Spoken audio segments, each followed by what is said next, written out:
AK-47 দিয়ে spray করে মেরে দেওয়া হবে, সেই পরিকল্পনা করা হচ্ছে। এর জন্য আমাদেরকে সজাগ হওয়া দরকার আছে না না?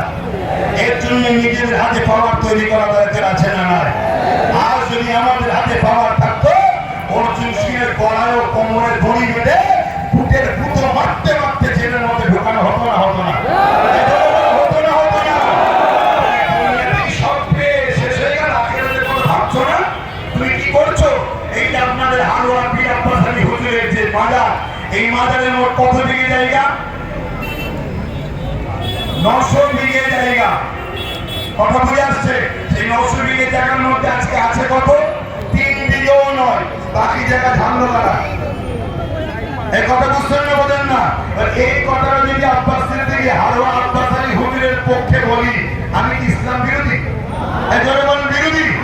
আজকে যদি আমার সমাজের কোন নামদারি মুসলমান অবৈধ সন্তান ওলির জায়গা খেয়ে আমার যদি বিরোধী করে, আপনারা কি তার সাথে না আমার সাথে?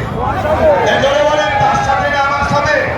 আমি আরেকটা কথা বলবো, এখানে এই বিষয়ে আলোচনা হয়েছে কি জানি না, আইলাম মুহাম্মদ সাল্লাল্লাহু আলাইহি ওয়াসাল্লামের বিরোধী ব্যানার লেখার জন্য আমরা দুঃখিত, তাই তো নাকি? এই আন্দোলন হচ্ছে না, হয়নি? আমাদের ভেতরে আর একদম মুনাফেক আছে, সেইগুলোকে একটু জানানো দরকার আছে না নাই? আমরা দেখি